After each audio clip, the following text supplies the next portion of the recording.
जय Hind. Class 10 Bihar board. आप सभी अच्छे होंगे, स्वस्थ होंगे और मस्त होंगे। ये जो हमारे सेशन है 10वीं कक्षा में जो भी विद्यार्थी हैं उसके लिए है। और प्रश्नावली 3.6 आपको कोई दिक्कत है तो ये क्वेश्चन जरूर देखेंगे। पहला का पहला नंबर क्वेश्चन है। यह कहता है निम्न जो ये समीकरण दिया है उसको रैखिक समीकरण में बदलना है, उसके बाद इसका एक्स वाई का हल निकालना है। तो चलिए हल निकाल के हम दिखाते हैं आपको कैसे निकाला जाता है हल। पहले उतार लो इसको, 1/2x बट्टा प्लस 1/3y और बराबर में 2। ये हो गया। ये होने के बाद क्या करोगे आप, दिमाग लगाओ। दिमाग लगाएंगे ये दोनों का एलसीएम निकाल लेंगे। चलिए तो हम एलसीएम निकाल लेते हैं। 3 और 2 का एलसीएम कितना हो जाएगा, 6 और एक्स वाई, 6xy हो जाएगा। तो देखिए 2 तिया 6 तो 3 हो गया और x से x कट गया तो इधर y आ जाएगा प्लस y से y कट जाएगा, 3 6 तो 2x हो जाएगा बराबर में 2। अब क्या करेंगे तो इसको एक तो जुड़ेगा नहीं, इसको सही से थोड़ा लिख लेते। 2x लिखेंगे, 2x प्लस 3y बराबर, और यहाँ 1 दे दो और इसको कोना कोनी गुना कर दो। 6 दूना 12xy। तो क्या कि इसको थोड़ा सीधा से लिख लिए और इसको इससे गुना कर दिए। बराबर होता है तो कोना कोनी गुना होता है, तो 6 दूना 12xy हो गया। समीकरण इसको 1 मान लो। समीकरण 1 मानने के बाद अब देखो यहाँ से दूसरा रह गया ये वाला, तथा लिखेंगे 1/3x प्लस 1/2y बराबर 13/6। अब इसका एलसीएम लेंगे, इसका एलसीएम भी वही आ जाएगा 6xy। 3 का एलसीएम 6 और xy दोनों ले लिया जाता है, दोनों ले लिए। अब देखिए 3 दूना 6 तो यहाँ 2 आ जाएगा, x कट गया तो y यहाँ पर प्लस, अब यहाँ पर 2 तिया 6 तो 3 आ जाएगा और y कट गया तो x इधर आ जाएगा बराबर 13/6। अब क्या करोगे, इसको सरिया लो पहले। 3x प्लस 2y बट्टा में 6xy बराबर में 13/6। ये हो गया। क्या करो, 6 से 6 को काट दो। और ये काट दिए। अब कितना बच गया, 13 नहीं 3x प्लस 2y बराबर, और ये तो कट गया है, एकरा गुना करेंगे तो 13xy। समीकरण नंबर 2। इस प्रकार से समीकरण 1 और समीकरण 2 बन जाएगा।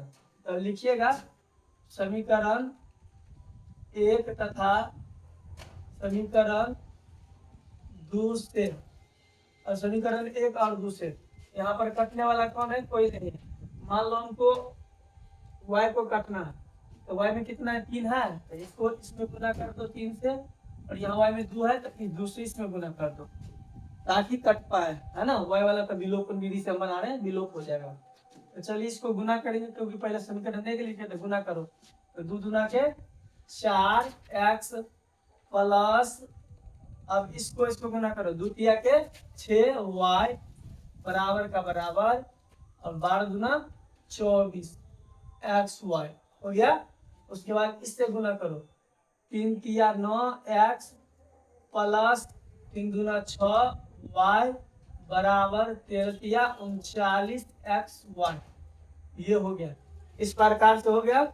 अब क्या करो, चिन्ह को बदलना पड़ेगा। प्लस है तो माइनस, प्लस है तो माइनस, प्लस है तो माइनस, चिन्ह बदल दिए। अब इससे ये कट गया, कट गया। अब देखिए यहाँ पर क्या होगा, 9 में से 4 जाएगा तो 5 बच जाएगा माइनस में, क्योंकि माइनस वाला बड़ा है बराबर। अब यहाँ पर 9 में से 4 जाएगा तो 5 बच जाएगा, और 3 में से 2 जाएगा तो 1 बच जाएगा, वो भी माइनस में। माइनस से माइनस कट गया, 5 का 5 5 तिया 15, समझिए। और यहाँ पर बच गया कितना, x बराबर 3, x बराबर कितना बच गया, 3, और xy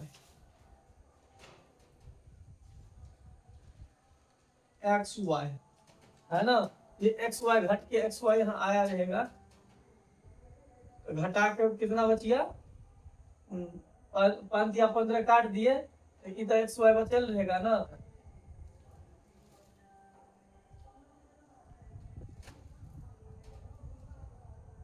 तो देखिए 6 से 6 कट गया और 9 में से जब 4 जाएगा तब कितना बच गया 5, माइनस में 5 को x बच जाएगा। इधर देखो बराबर में एक्स वाई तो बच में रहेगा, एक्स वाई लिखा रहेगा। और 9 में से 4 गया तो 5 और 3 में से 2 गया तो 1 माइनस, तो माइनस से माइनस कट गया, 5 का 5 किया 15 और एक्स भी कट जाएगा तो बच गया। यहाँ कटने के बाद 1 बचता है बराबर 3y। अब क्या करो 1 और गुना में 3 है तो बटा में बराबर y। इसीलिए y का मान कितना आ गया 1/3 आ गया। y का मान कितना आया 1/3 आ गया और y के मान को समीकरण 1 में रखना पड़ेगा। चलिए y के मान को समीकरण 1 में, अब y के मान को समीकरण 1 में रखने पर y के मान को समीकरण 1 में रखने पर, समीकरण 1 का है ढूंढो, ये रहा समीकरण 1। समीकरण 1 यहाँ है, कितना है तो 2x + 3y बराबर 12xy। ये हो गया। अब देखो क्या करेंगे, y का मान आ गया 2x + 3, y के जगह पर 1/3 दे दो क्योंकि y का मान 1/3 है और बराबर में 12x, y का मान कितना 1/3। अब ये 3 से ये 3 कट गया, 3 का 3, 3 चौक 12, ये कट गया, बच गया इधर 2x और कटने के बाद 1 बचता है बराबर इधर बच गया 4x। अब क्या करो 1 बराबर 4x माइनस 2x, 1 बराबर 2x, 1/2 बराबर x। x का मान आ गया 1/2, लिख देंगे अतः x बराबर 1/2, y बराबर 1/3। इसका आंसर हो जाएगा। इस प्रकार से ये जो है बनता है। आप सबको शायद समझ में आ गया होगा तो लाइक और सब्सक्राइब शेयर जरूर कर देंगे। धन्यवाद।